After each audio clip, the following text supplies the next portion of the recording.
Welcome to the Success Pick and Mix podcast. I'm your host, Nicky Raby, a professional pick and mixer. I'm a personal brand coach, a speaker, an actor, a creator, and a podcaster.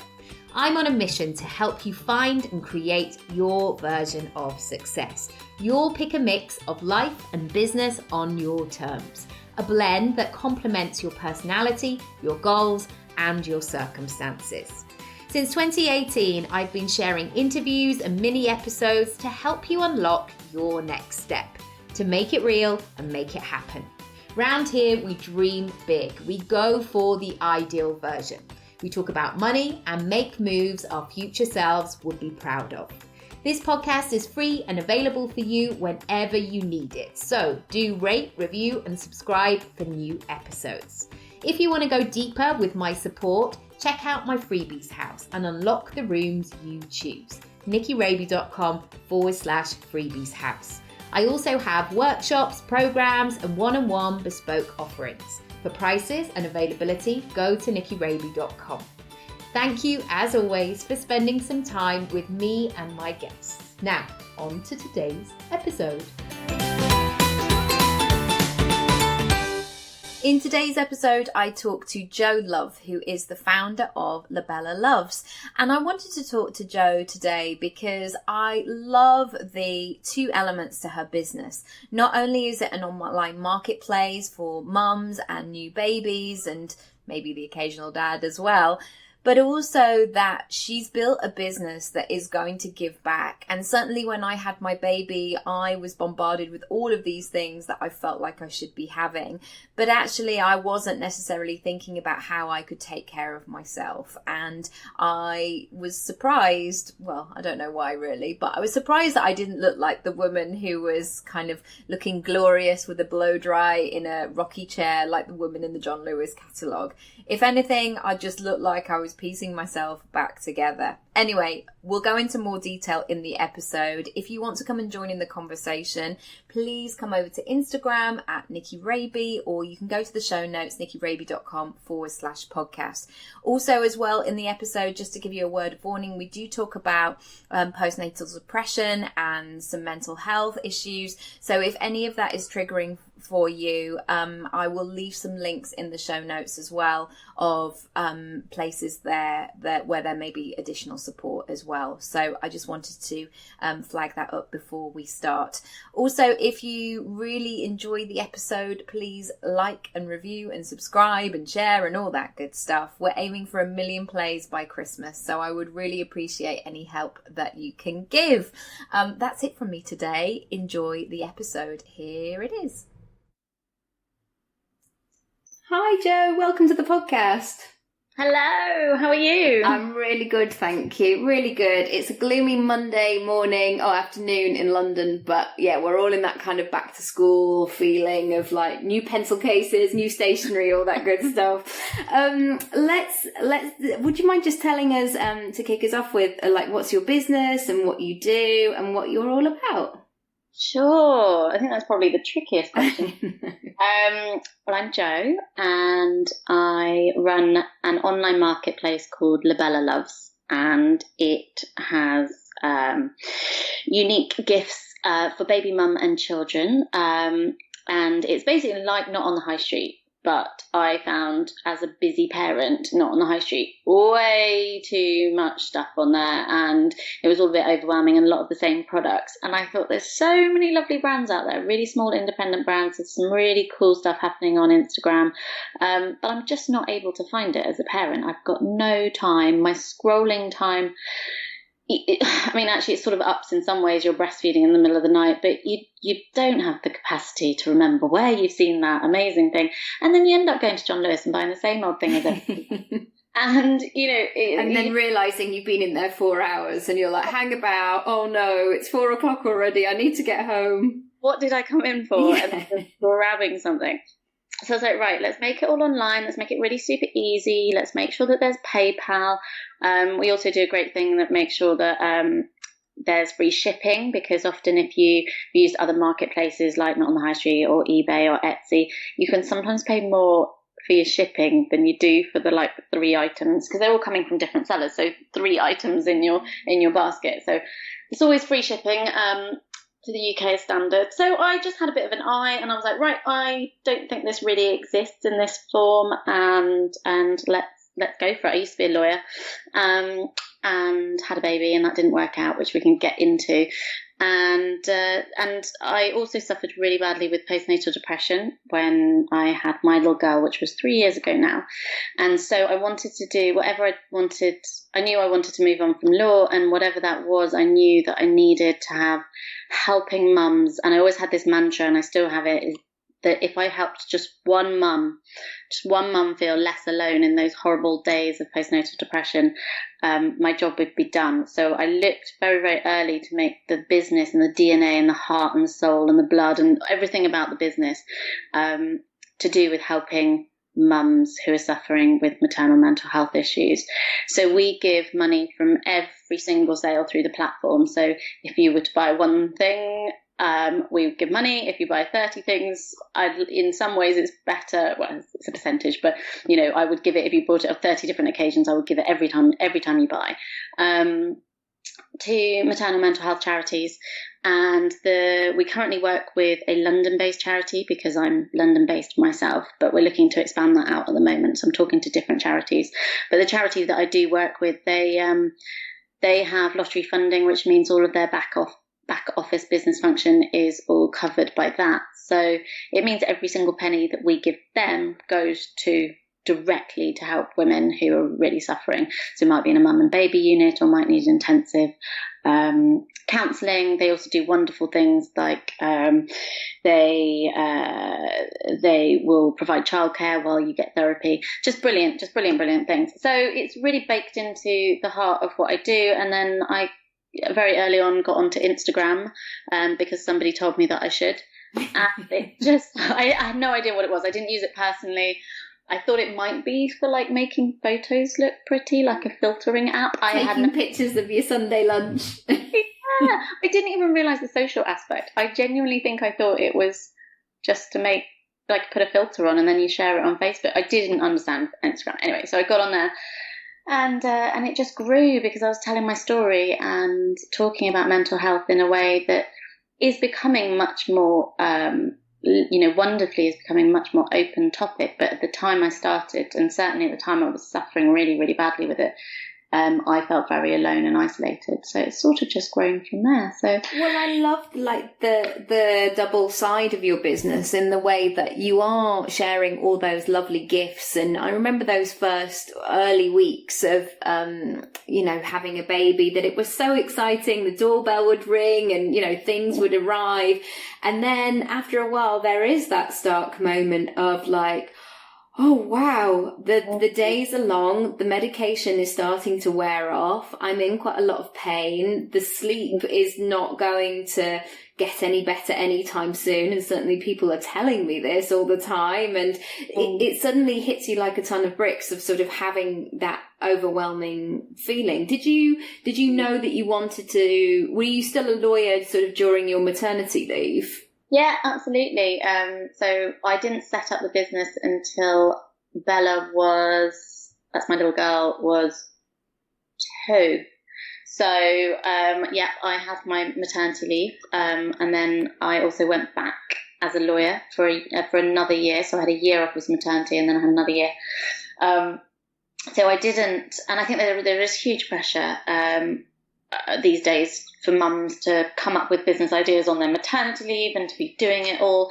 And to be honest with you, I absolutely would not have been able to do it in my maternity leave without a shadow of a doubt. I was a shell of a person. I was just trying to find out who I was again. I just totally lost myself at that point in time. And I think there is enormous pressure on women to feel that they have to be doing it all, and doing it all these days is also being a boss businesswoman, and I think that's really, really tricky. No, I didn't do it until she was a little bit older, and had gone back as a lawyer and realised that my ambitions weren't what they were post-baby. Also, my postnatal depression had really changed me. I think once you hit rock bottom in your life, whatever that rock bottom might look like, when you start to rebuild yourself, you are changed. We are the sum of our experiences, aren't we? And motherhood didn't just change. Motherhood changes a lot of people, but motherhood combined with having a mental health condition really rocked me. And I realised I was a different person, and it didn't really fit with what I wanted to do. It being a legal career. So yeah, decade as a lawyer came to an end, and I actually have to say I don't regret it at all. It was right for the time, but it's not right for me now. Yeah, and I think that's such a brilliant thing in this sort of day and age, that we can have different chapters of our lives, that we don't have to have that career for life anymore, that the world of work is really changing and moving and pivoting, and actually we can go, yeah, well, I did this and now I do this, and then I do a bit of this and a bit of this, and that's really exciting to me. That thank God, I mean, you know, I'm sure I would have been some sort of prison officer if I'd chosen it when I was 16, because I was like, oh, I've been watching a lot of The Bill, so I'll do that, and you know, it's probably wouldn't have been the right move for me. Yeah, and I think you're totally right, and I think people, particularly in professions like, you know, the old school professions like law, like medicine, you do feel a little bit more trapped than some of the sort of more modern careers. And I think it's not necessarily healthy if it's not working in that phase of your life, which it certainly wasn't for me as a mum. We don't need to be trapped in these careers that are making us miserable. We can go and do other stuff. It's sort of the Emma Gannon, you know, model of the multi-hyphen, the slashy. You can do that, even if you think that you couldn't possibly do anything else. You can. Yeah, I mean, how did you start using a whole different skill set? It's so hard to say. Skill set. Did you know that you had online shopkeeper in up your sleeve, you know, when you were a kid, or did you have that entrepreneurial spirit, or did you have to basically learn it all? No, I definitely didn't have online online retail in my. I want to have an online marketplace. I mean, it just didn't exist. So no, we didn't even have the internet at school. So yeah, that's so true. One of my friends are saying, you know, what do you want Bella to be when she grows up? I'm like, oh, probably something that's not even invented yet. Right, exactly. But no, I always liked things. That sounds so flippant, but I really liked things. I've got a good eye for sort of the unusual or the nice things, and I'm quite creative, and that didn't really have any outlet for that in law. And but I also felt the entrepreneurial pull. It was just that I didn't feel that I had an idea. Also, I was in a very comfortable career. I had good money. There was no reason to swap it all. And then there was, and I'd had the idea, and I thought, why don't I just go for it? And I think something about being a mum and, you know, feeling empowered that you can do this incredible thing of giving birth to a human. You make a human. I mean, it's just mind-blowing when you think about it. Having done it, I'm still slightly confused that the baby that I was carrying is now the baby that's in the world, where you're just like, wow, how did that all happen? I know, it's crazy, right? So I think you just do get this little sense of achievement by it, and you can go and do anything. And then I should say that I was a very geeky type of lawyer. I was incredibly geeky type of lawyer. I was a competition lawyer, which is essentially economics and law. Even the tax lawyers used to take the piss out of the competition lawyers. It's nothing to do with tombolas or raffles. It's looking at an economic market and economic models. I found it interesting, but it was terribly, terribly dull.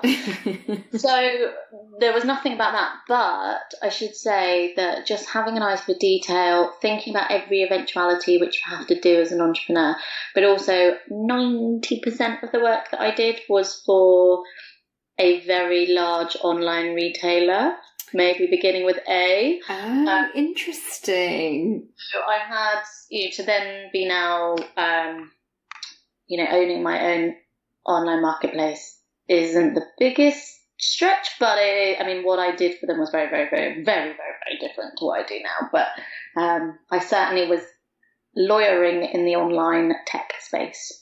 Yeah, that's so cool. And also to be able to do that while you're doing it for somebody else rather than going, okay, I'm going to start this and it will all be fine. I mean, so I guess what were the practical steps that you took in terms of building the brand and knowing what it was going to be? Did you have a strategic process, or have you had no process? Equally, that is fine as well. There was a bit of process. Actually building the business, I just did everything very step by step. So register at Companies House, and then I did all the legal stuff first because I know all of that, and then I just started to build it up. I think in terms of building the brand, so like I said, I think Instagram has been huge for me, and it's something that I didn't really realize it until I'd started on my business journey. I hadn't launched the business by any stretch of the imagination, but I'd already come up with the idea and the concept, and I started thinking about how it was all going to work. And I was sat talking to a friend, and she said to me, well, I know why an online marketplace curated by Joe Love is going to be epic. Like, I know that because you've got great taste. We all need these pals, don't we, who go, whatever it is, you've not created it yet, it's going to be ace. Like, because you can have so many moments of self-doubt sometimes when you're like, who am I to do this? Or like, is this ever going to work? Or am I going to, all of that sort of, the negative committee come out to play, don't they? We do that to ourselves. And I think then the interesting thing she said is, I know this, but why would anyone else know this? Oh. So it was actually like the twist in it. So she was being really lovely and like supporting me. She's like, but why would anyone else know it? You've got to get onto Instagram. That's where everyone is. And you've got to be pumping your taste out there. Like, yes, you don't have any product yet. So I hadn't got any sellers at this point in time. I didn't have a logo. I didn't have any product because the product comes from the sellers. I'm not producing anything. So I had a friend who, so she said, so the crucial part of what she said to me was that, I know why an online marketplace curated by Joe Love is going to be awesome, but why would anyone else know?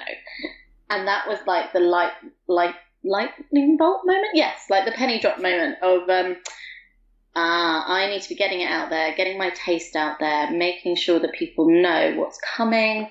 Just spread your message, just get your aesthetic out there.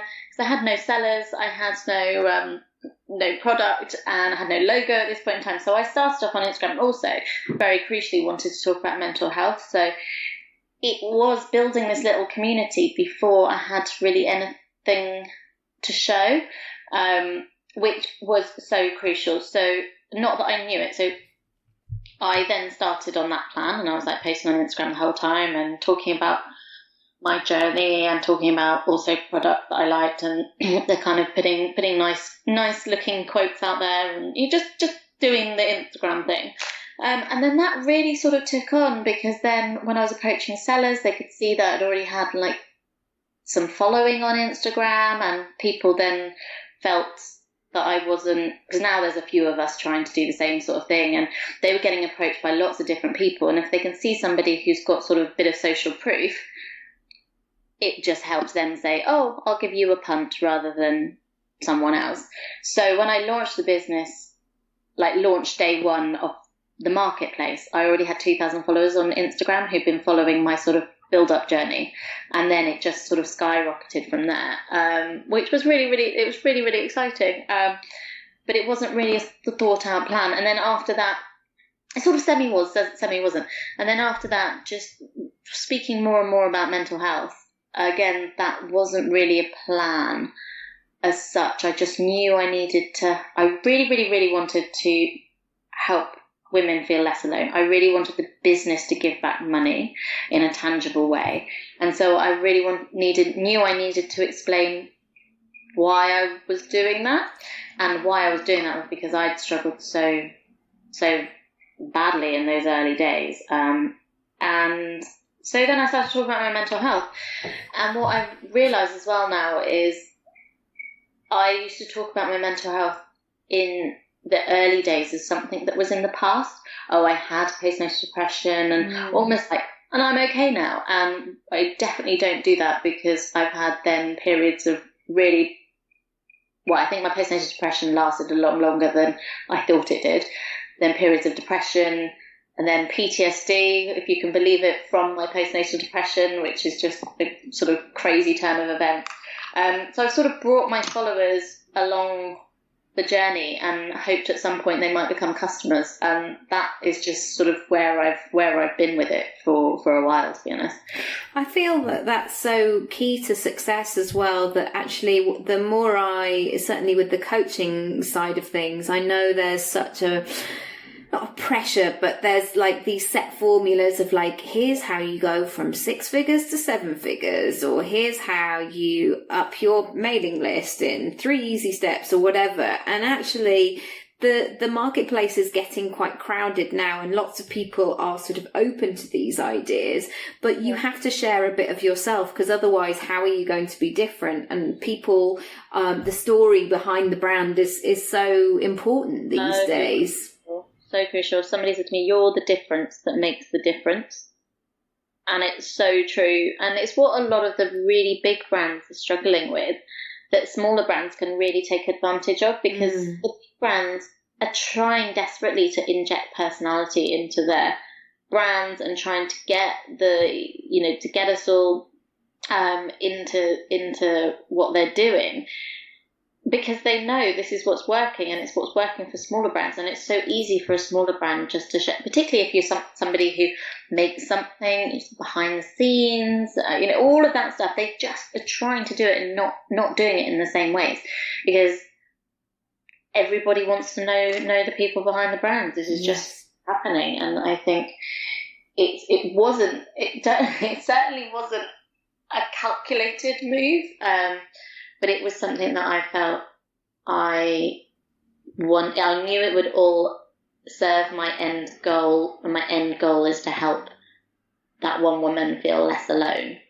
And ultimately, that would be the message that you carried through, that, whether you change from an online platform to going around with a food truck and handing out sandwiches to people who were like feeding in the street, your mission would still be the same. And I heard this brilliant branding workshop actually about, it's not necessarily the products, it's the behind the scenes stuff of what you're bringing to the table. Completely agree. And I was talking about this to somebody the other day, and they said, well, you've just got your North Star, haven't you, Joe? And you just pivot around your North Star. So whatever you're doing, if in 10 years' time you don't have a marketplace, but let's say you had, I don't know, whatever is like the newest thing, as long as your message, which you know what your message is, your North Star is, and you're following that at all times, which you are, no one will think it's weird. Like, I run events now. That's like pretty far from an online marketplace, because it's in person, and it's and it's nothing to do with selling products. We don't sell anything there, and it's still Lobella Loves. It's still, people see it still as all part of the same brand. And yeah, I think when you're doing your tax return or whatever, if you've got your North Star there, you're following that. You can kind of helps with the more boring bits. Yeah, really. I did a post about this earlier of sort of, getting all my receipts in order, and I had a couple of hours sort of free time, and I was really just sort of, because I guess it's, even though I'm logical and organised, it's not the part of my business that I really enjoy. So I can easily get distracted and go, I've got to do this because I'm really excited about it. But actually these things need to be organised and done, and so you can grow. That was one thing I was going to ask you about. How, as the business owner, do you concentrate not only on the day-to-day stuff of the things that keep the wheels turning and the things in motion, but also how you're growing the business, how you're bringing awareness? How do you organise your time in that way? I'd love to say it's really thought out, and I'd love it to be thought out, because I am quite logical and I like being strategic. But as a business person, it has just not, I think the one thing that is not kind of what you asked, but it's sort of on the same thing. I think the one thing that shocked me from being a lawyer before and loving data and being really quite geeky is I thought that I would do a lot more of that move in my business. And because I love that. And even though I do, and I think I do a lot more than other people, like we were just chatting before we started, and we were talking about you looking at stats, and I definitely look at mine. But not anywhere near as much as I thought I would, and not anywhere near as much as I think I should. So it's, and maybe then that's okay. That's just where I am. But I think particularly when you're starting out, before you've got like departments working for you and teams and even just people, you just got to work out how to split your time, haven't you? And really, not sadly, but the reality is a lot of your time, so much of your time goes to making it all function. And particularly in my business, I've got 200 sellers. If they all just ask a 5-minute question, never a 5-minute question, it's always a lot more. That is like weeks worth of work, then, which is totally fine, but it can like knock out, a 5-minute question can basically knock out like a whole day, which you're trying to answer it. Especially if you like these people as well. I mean, considering that, because it is your thing, that you will have brought people on. So actually it's all stuff that you love talking about and chatting through and brainstorming ideas that you have to go, oh no, actually I can't be doing that. I know, and it's really, really hard. And then customers wanting to talk to the brands that they know, the one that they're ultimately putting their trust in and putting their credit card details into, and if they've got a question, rather than going to the sellers, they come to us, and all of those things that just I very naively thought having a marketplace would be akin to passive income. I really, really, really underestimated how much work goes into it. And I think I thought, well, I'm not making anything and I'm not shipping anything out, and I couldn't have been more naive about that. And it's something I'm so thrilled that you said that, not because like things have been different, but because again there is such I just work 2 hours a week and I make 10 grand a month, and it's just it takes a long time to get to that moment. And I'm 5 years into my coaching journey now, and it's only now certain elements I'm like, gosh, I can really see the return on that. Yeah, completely agree. I mean, I don't want to squash anybody's like, oh no, I've got to wait another 4 years. But I think, sometimes it's not just going to be one thing that changes everything. It's going to be a number of things that all complement each other. Exactly. No, I totally agree. And I do try and I have each year I have a marketing plan. And sort of getting back to your original question, I have a marketing plan. I have a business plan. I am strategic in wanting to make sure that I thought about everything. But in the day to day, it tends to sometimes get a bit lost. But I will, at the beginning of every year, have a big planning meeting with a couple of people who do work for me.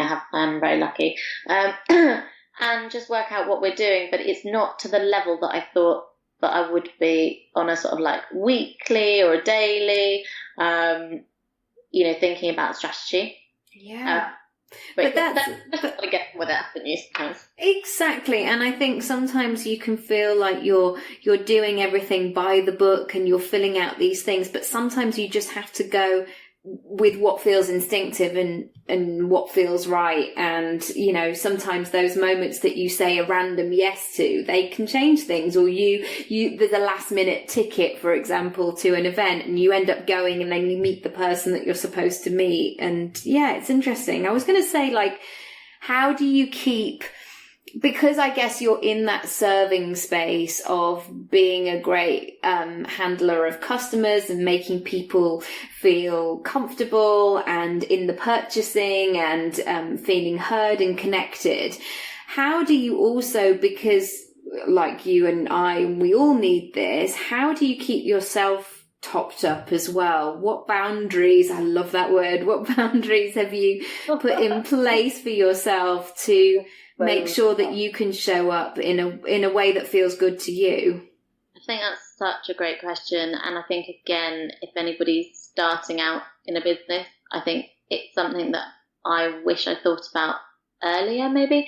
I think for me, it's been a bit of a weird one, because I came from corporate law where there basically are no boundaries. Your work, to coin a very old phrase, you sell your soul. Yeah. My family are all lawyers, and I saw that it was like, well, just because it's 6 o'clock, it doesn't mean that we're going home now.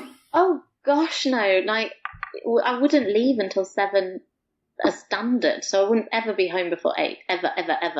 And that was a normal day. So if I'm actually busy, God, no, I wouldn't. I just like, there have been days where I wouldn't leave the office. Like, and it's not that I would go to sleep there would be no sleeping.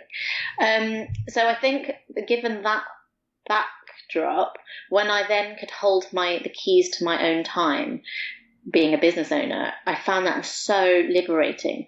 But it's really, really dangerous that I would have all these things where I would like, okay, well, I'm going to take the afternoon off and I'm going to do this, or I'm going to go for a run at lunchtime because I can. But meaning I actually wasn't stopping working. I cut out TV a little while ago, and because it gave me then more time. And I've started to realise that these things actually are very unhealthy. It's really taken a lot for me to take a bit of a step back and say, I'm close to burnout again, and this is actually possibly more dangerous because I've sort of chosen it. Yes. Because it's very, very hard to switch off when you've got your own business. So with your question in mind, what have I done? I got it wrong, I think, and now I'm starting to put things right. So I try and be flexible with it, but I try and schedule start to organise my week so that I have a little bit, because every day is different to me, but a little bit of regularity. So on Tuesdays, I know that I'm going to try and do all my social media posts and plan things for the week. On Wednesdays, I'm going to try and do all of my out of the house meetings. Fridays, there's certain things I do and I don't do. Monday mornings, I don't work because I just don't have to, because it's my own business, and try not to do split shifting, which is something my counsellor alerted me to that I was doing. That was it's very, very, very difficult to not do this if you've got your own business and a child. But basically, working all day, then she, once nursery's finished, pick her up, give her tea, put her to bed, do bath, bed, and then 7:30 starting again for the night. Yes. And I used to call it like ramping up again, and my counsellor used to like, do you not realise how unhealthy this language is, Jo? Like, you're ramping up again. And then no time for the husband, no time for friends, no time for TV, no time for switching up, and then be Instagramming seconds before going to sleep, and then before I've even opened my eyes, be reaching for my phone and Instagramming again, and not Instagramming in a pleasurable, like just randomly scrolling mind off way, but I'm working, I'm posting, I'm thinking, I'm creating content. And it got very close to burnout again, and I think that scared me because I knew the feelings of burnout because I'd had that as a lawyer. And so now I'm just trying to structure things. I've got a rule in the morning that I won't look at my phone. I can't be this. I'm not ever going to be the person who puts their phone downstairs to charge. I'm just not going to be. It's not me, and I'm not going to feel guilty about that not being me as well. So I will. So I have some rules though. So it's before I look at my phone, I have to have seen a cloud. So that generally means that I've given my husband a cuddle, which I just was neglecting to do. I've got out of bed, I've opened the curtains, and I've looked at a cloud. It is literally just looking at a cloud. And this is not the iCloud of the internet. This is actual clouds, people. It's quite symbolic. And then I can do whatever I need to do, because often, I will want to do that before the little toddler's up and the day is then whooshed by, and I find that, I do get good engagement in the mornings and, et cetera, et cetera, et cetera. I'm not going to not do it.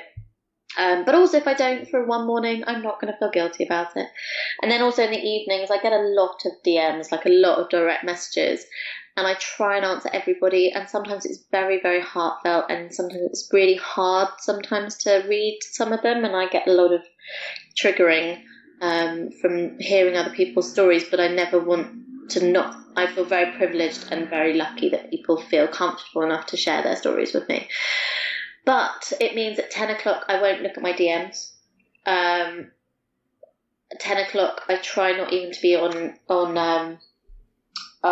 any form of social media, apart from I don't count Pinterest, so I will just scroll on Pinterest mindlessly I've started looking at like slime videos and cake decorating videos and random nail art and like things that I don't think I'm actually really interested in, but are just weirdly satisfying and don't take any thought. They're nothing to do with business. They just clear my mind.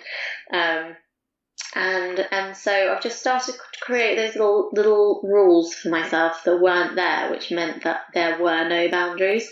I think particularly being on Instagram and being approachable on Instagram can mean, business aside, like I'm trying to run a business, but just running an Instagram account, whether you're a blogger or you've just got a message that you want to get out there, or you are a shop or a business on Instagram, or whatever you're doing on Instagram, it can be all consuming. The whole thing is designed to keep you on there.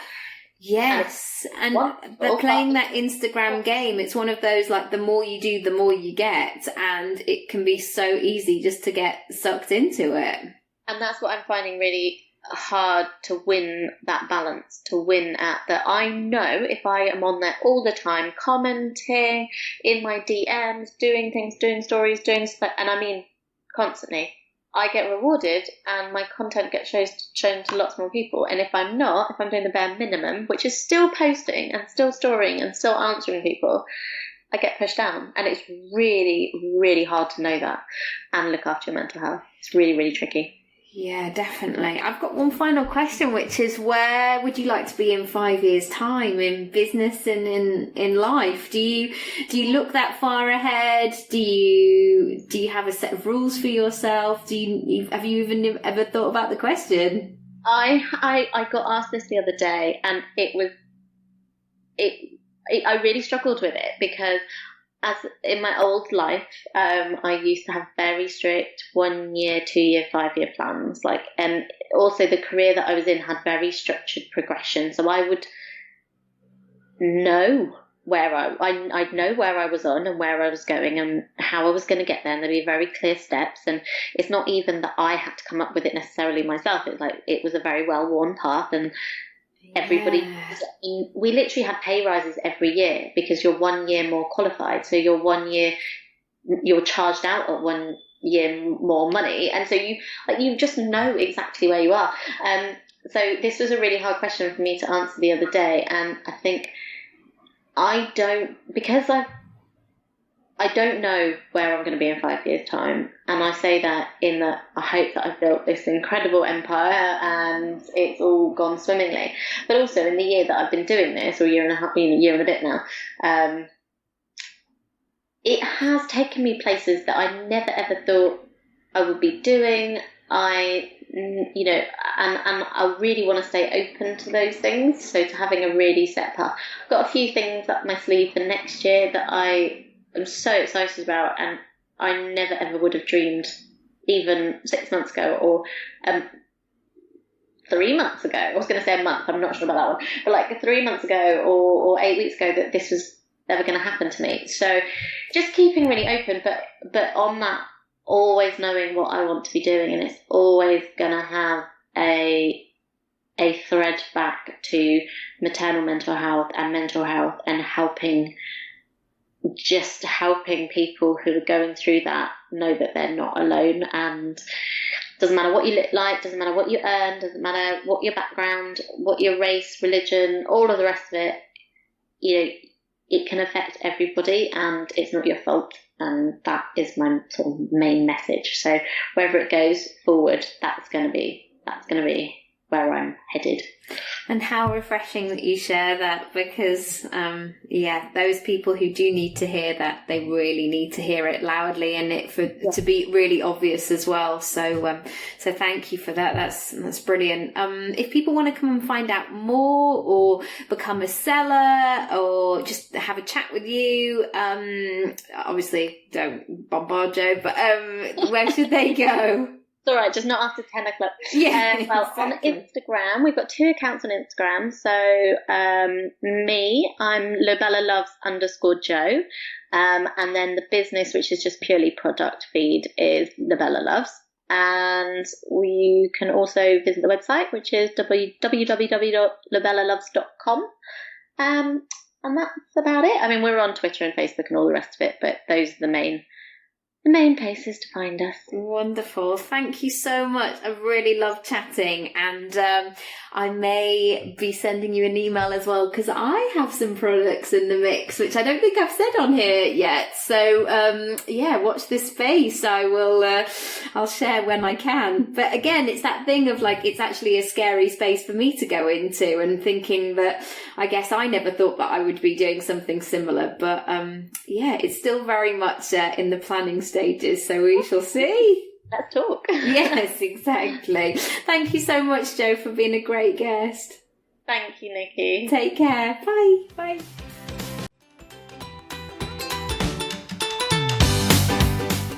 Thanks so much for listening to today's episode. If you haven't already, feel free to rate, review, and subscribe for all the brand new episodes. If you want to go deeper with my support, check out my freebies house and unlock the rooms you choose. NickyRaby.com/freebies house. I also have workshops, programs, and one-on-one bespoke offerings. For prices, availability, or just to have a chat with me, go to NickyRaby.com. Thank you, as always, for spending some time with me and my guests, and I'll see you next time.